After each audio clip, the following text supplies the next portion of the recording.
Assalamualaikum and hello, welcome to Google Malaysia. My name is Rahayu Ramli and I'm the Education Program Manager here in Google. While I work with primary and secondary schools to bring technology into the classrooms, here in Google Malaysia we do many different things. We have a large sales team that works on ads as well as digital marketing. We also have a Waze and a Street View team based here. Join me to find out a little bit more about Google. Coming out of school is always a challenge. Sometimes it's about building new experiences, getting more experience, and having the right skill sets to be able to join a place like Google. As I mentioned before, the skill sets that a lot of employers look at are not specifically related to skill, but may be related more to the soft skills that are associated with communication, teamwork, and collaboration. These are things you need to build up while in school so that you can bring those skills to any job within any industry because they're so relevant in the world that we live in today. Our mission at Google is centered around data and making information available to everyone, making it more useful and accessible. That's a really big challenge. There's a lot of information that we as human beings create on a daily basis, and it's our responsibility as a community to be able to use that information and share it responsibly as well as effectively. So one of our core values is to do no evil. And a lot of people have different interpretations of what that means, but essentially what it also means is being a responsible citizen, whether it's within a human environment or whether it's within an internet environment or an online environment. And that means being responsible when creating information, when disseminating information, and when sharing information to those around you.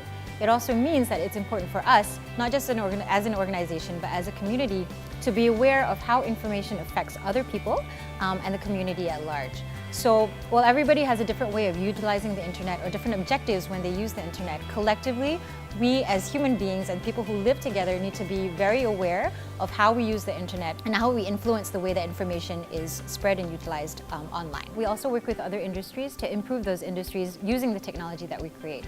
So one great example is something called Project Jacquard, which you can find out more about on YouTube, which is essentially about working with the fashion industry to be able to create wearables that people can actually use on a daily basis. So as an example, we've been working with some of the Savile Row tailors who have been incorporating these microfibers that are conductive and allow for technology to be able to communicate with parts of the outfit to be able to respond to certain commands.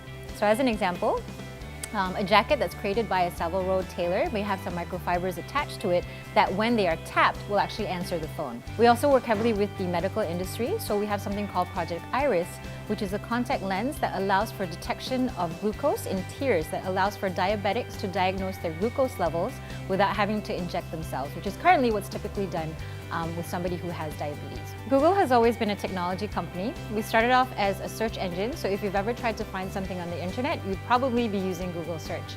But since then, we've actually expanded to many different areas. If you are a Gmail account user, you're also using a Google product. Within Gmail itself, there are also other parts that extend to other apps, such as Google Drive, which you may use both on your computer and your mobile device. And that also includes other productivity apps, such as Slides, Sheets, Docs, as well as Forms. If you're familiar with any of these, then you'll be very familiar with a lot of our productivity apps that are available online for free for personal use. We also do maps, so if you've ever used Google Maps before to get from one place to another, that is something that we've developed over time. And using the same kind of technology, we also have acquired Waze, which is another mapping and street technology that allows you to get from one place to another in the most efficient way possible.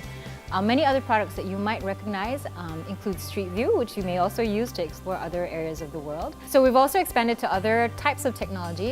In the last couple of years, we've ventured into virtual reality, or VR, as well as augmented reality, or AR. If you've ever heard of Google Cardboard, that's a very simple way that we created a tool to be able to use VR by creating a device from cardboard as well as pieces of glass. We've actually now expanded this to use this tool within education as well as advertising. And you'll also see different components of VR becoming more complex with different apps that are being developed by our developer community. So digital literacy has a very wide definition, but if you think back about how you as a student may have been using technology even in the last 5 to 10 years, you'll discover that new apps and new tools are being created on a daily basis. So if 5 years ago you were thinking about becoming a social media engineer, there may have been 5 less apps that existed back then than there are now. And for you to become a social media engineer now, you would have to understand human psychology, how people interact with their surroundings, how businesses react to communities, and understand all of that in order to be able to become a successful social media engineer. all of that comes together with being able to understand how information can be found and how it can be interpreted from the internet. Now, I'm sure you know from going through the internet that you can't always believe everything that you read on the internet. So part of the skills of digital literacy is being able to differentiate between things that are fact and things that come out as a result of people interacting on the internet itself. So I work with K-12 students or primary and secondary students, and we find it very important to not only teach students how to use the tools in their classes, but to also be able to interpret the information that they find effectively so that they can use that correctly in reports and in homework that teachers assign. Similarly, in the workplace, we also look to find people that can work in teams effectively and are able to collaborate, which is something that's very important within digital literacy itself, because being on the internet means that you're exposed to many different types of influences as well as people and different teams from around the world.